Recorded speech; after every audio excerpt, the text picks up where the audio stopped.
Title: I opened the door to my wife's company's lavish party with a gift in. And start.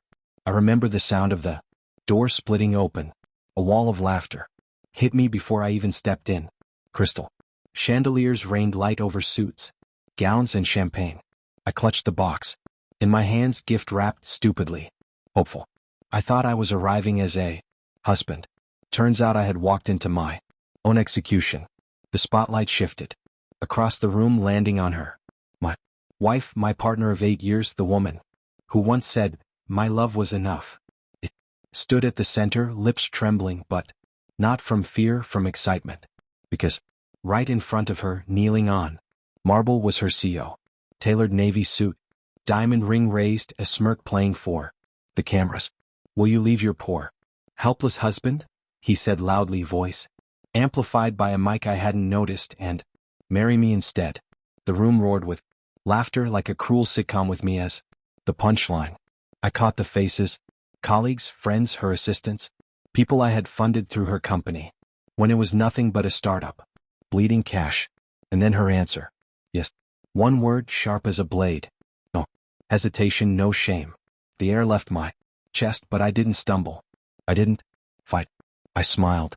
A small cold curve of the lips.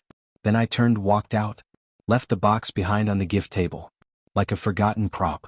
On the drive home, silence pressed harder than any scream could.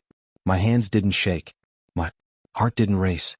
Instead, a strange clarity settled, like ice water flooding my veins. I replayed our past, the late nights we spent building her dream, the money I poured in when investors left her out of boardrooms, how I mortgaged my family's land to keep payroll alive, how I held her when she cried, whispering that one day she'd prove them all wrong. She did prove them wrong. But the moment success came, she forgot the hands that held her up. She forgot me. No, that's not right. She discarded me. And for that, forgetting would not be her luxury. I had seen signs, whispers, of dinners that weren't just dinners, perfume lingering when she claimed late meetings, her sudden obsession with dresses I never saw her wear. My gut screamed betrayal long before tonight confirmed it. So I had prepared quietly, patiently, while she thought me clueless. I was documenting screenshots, signed contracts, financial ledgers, every thread of the empire we built together, weaved carefully into my name. She never asked, never noticed. Well, blinded her to the legal lines she signed. 90%. That's what I held. Majority owner, founder on paper. Every investor, every transaction tied back to me. I let her play CEO because I wanted her to feel powerful. She thought the crown was hers, but the throne was always mine. So when I got home, I sat at my desk, logged in, and began to erase her world. First, I led the party's funding. Credit lines frozen. Mod toast. The caterers, the decorators, the venue manager all received notifications at once. Payments reversed. Contracts voided. Millional night turned into chaos. Then the trips. The private jet to Bali. She had bragged about the yacht reservation in Monaco. The Paris penthouse rental, all paid from my accounts. With one click gone. Next, the company. I drafted the motion to dissolve her authority, pulled the emergency clause, froze executive salaries, locked her out of every system. One button after another, I dismantled her castle brick by brick. By midnight, I had pulled my 90%, a $357 million empire redirected into my holding company. Her CEO, her board, her friends, they now had nothing but crumbs. That's when my phone lit up.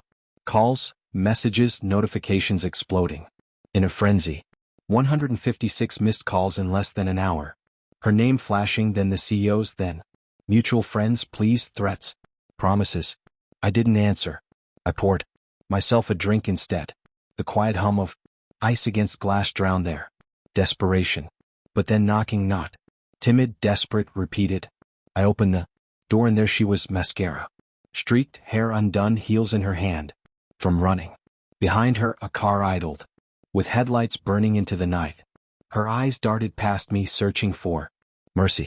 "You can't do this," she whispered. "I already have," I replied. She reached for my arm, tears cutting lines down her cheeks. Please, I made a mistake. He doesn't love me. You do. We can fix this. I almost laughed, not because it was funny, but because it was pathetic. The same mouth that said yes to another man hours ago now begged for my forgiveness. I leaned closer, voice steady, almost gentle. You made your choice when you answered him in front of the world. Now live with it. You wanted a richer man. Well, he has nothing without me, and so do you. Her knees buckled. She sank onto my porch like a beggar, clutching her phone as the reality unraveled. Calls met. Unanswered now. Her allies already abandoning a sinking SH. I didn't slam the door. I closed it quietly, deliberate, final. Inside, the silence returned, heavy but no longer suffocating. I sat back, sipping what was left of my drink.